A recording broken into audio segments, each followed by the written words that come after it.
Erling হাল্যান্ডকে আমরা চিনি goal machine হিসেবে, কিন্তু জানেন কি তার প্রেমের গল্পটাও ঠিক সিনেমার মতো। হাল্যান্ডের দীর্ঘদিনের সঙ্গী ইসাবেল হাউগসেং জোহানসেন। তিনি শুধু একজন নরওয়েজিয়ান মডেল ও সোশ্যাল মিডিয়া ইনফ্লুয়েন্সারই নন, ছোটবেলায় নিজেও ছিলেন একজন ফুটবলার। মাত্র ১৩ বছর বয়সে নরওয়ের ব্রিনে এফকে নারী দলে ফরওয়ার্ড হিসেবে খেলেছেন।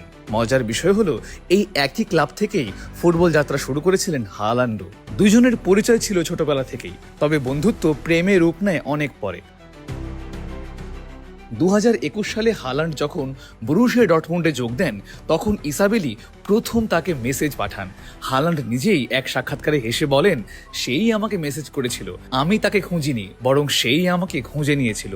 কোটি কোটি ডলারের মালিক হওয়া সত্ত্বেও তাদের জীবনযাপন অবিশ্বাস্য রকমের সাধারণ। বিলাসবহুল ডেটের বদলে হাল্যান্ড নিজে রান্না করেন, দুজনে একসঙ্গে মাইনক্রাফট খেলেন, ভার্চুয়াল বাড়ি বানান, আর সময় পেলেই নিজেদের শহর ব্রিনেতে ফিরে কাবাব খেয়ে সন্ধ্যা কাটান। মাঠে হাল্যান্ড যতটা ভয়ঙ্কর, ব্যক্তিগত জীবনে ঠিক ততটাই শান্ত ও মাটির মানুষ।